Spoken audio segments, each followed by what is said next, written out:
Okay, I thought I was on 11:30, but that's good I come early. Yeah, we have in AGROINTELLI defined a strategy for education, and until now the strategy has been to hire me. My background is that I'm a farmer.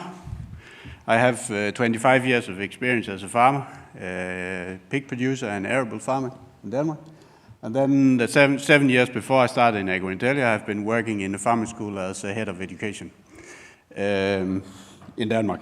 And I see autonomy as a interesting development or technology in general for hiring new farmers in valuable farming. Because I have been producing pigs in 20 years where there's only two things to optimize on. The one is the price of the feed, and the other is how efficient you use the feed. You don't have any influence on what the pig is costing. And that's very important in Europe, that everybody who works with food, they look at how can we get more value of what we're doing. It means we need very good brains to do that valuable thinking in food production. And that starts when you're 13 years old, or 5, as I were. It don't start when you're finished in a university. And that's my ambition with going into new technology. And then AGROINTELLI can see we have a challenge of that we get used our technology the right way, so we get the value, and we don't sell robots who don't know how to use them. Because that's not a way of going. The way of going is to go underground and see what value we create there. And as I just heard before, there's a lot of questions you can put yourself. What do I need a robot for when I can buy a Kubota tractor with 100 horsepower? That's a good question. I just got it in California in the last 3 weeks. So we are not there yet, but we'll come there when we get out running, but we just have to get out running. Otherwise, we'll never come there. We can develop until we die. If I need to complicate things, I just go to an office with 7 engineers. So the low practical approach has to be combined with the high technology knowledge, and the high technology knowledge have to be used to do robots simple. A farmer needs a green and a red bottom on his robot. The rest is just fun. It just have to work. Then he have to use his brain for something clever instead of going up and down rows. So that's my way of looking at it. Maybe I'm wrong. It's not a way of saying that a high knowledge is a problem. It's a problem how you use it. So I have been doing tasks in fields the last 1 year, around 600 work hours, running with the first robot we had, seeding sugar beets, seeding maize, seeding winter rape, bench spraying, row cleaning, and learned how I can use a robot, and I also learned how I can't use a robot. And that's my suggesting when we're looking at how to create education. Start running 500 hours with your robot, then you know how to teach others to do it. And that's my ambition in our company, that we start running with the robots and then we build the education afterwards. Because we find out that it's crap when you load a robot and you drive over on the other side of the trailer and it falls off again. It's a good idea to have some stop boxes in the other end so it stops. So that's the way of me looking at it. Practical approach first, then put it into a structure that's giving education. Because learning is always needed to be extremely structured and in small steps forward. But you can start with a holistic approach instead of no approach. So this you see on the video here is something you can see on YouTube, Robotics channel. So there's it's not mysterious. And this is what I've been doing the last year. How do I change when I have video on?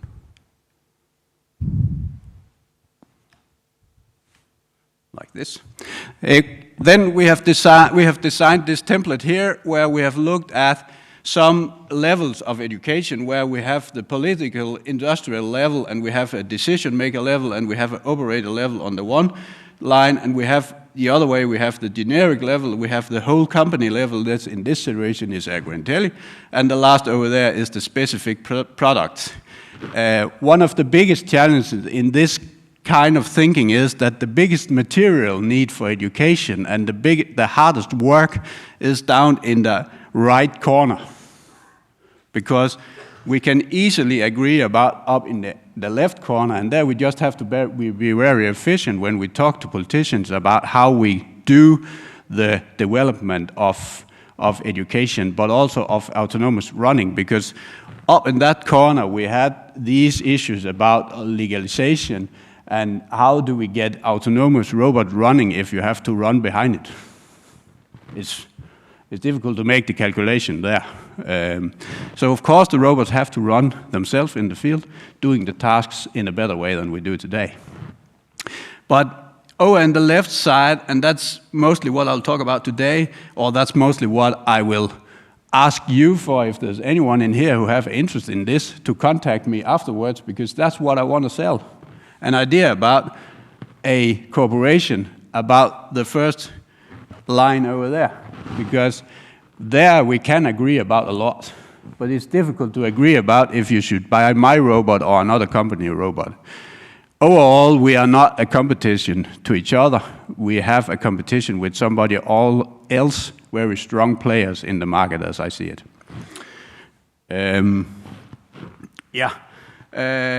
We have defined a decision maker level because we often see that it's somebody else who buy the new technology than those who use it. Sometimes we can get robots out running by getting the operator to say he wants this new technology, but often it's somebody who don't run the machine who are going to buy it. So we need some kind of education in that level also. The operator level, we have defined that it's very important that they know how to use the machine. The way we have done it, and that's just, we have started with that part.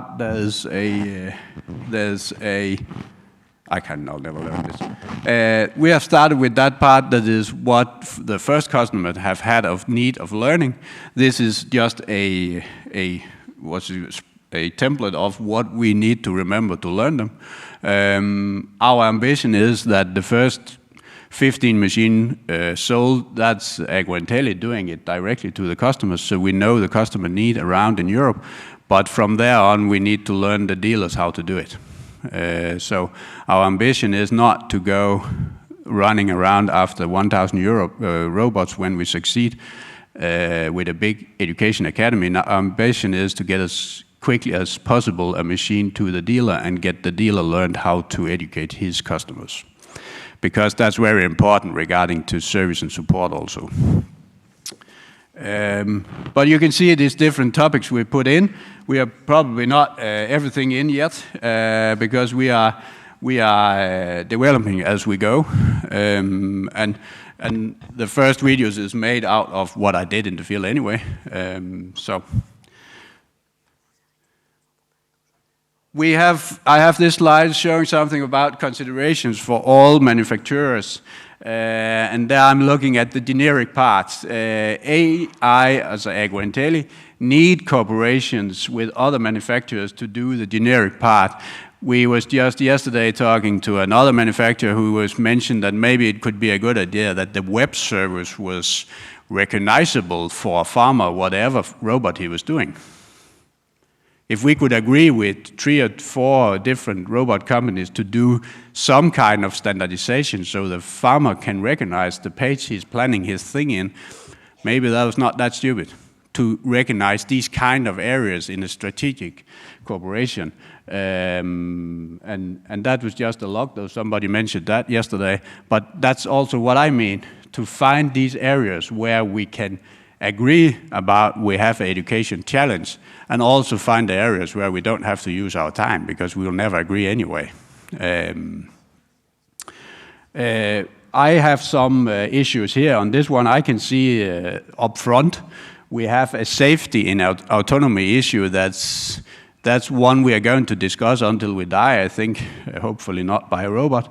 But the safety in autonomy is that we are still struggling to find out how to avoid the people together with the robot in the field. Understand that way, we are still struggling how to how is that system working? And I think that's a problem for everybody. Farm management, I can see these poor guys in Denmark who have a tractor, who should sit on that seat and be aware of that the tractor is doing it right with all that technology. We need to be firmly about where is the strangeness of the robot. One of the strangeness is it'll never do a human mistake.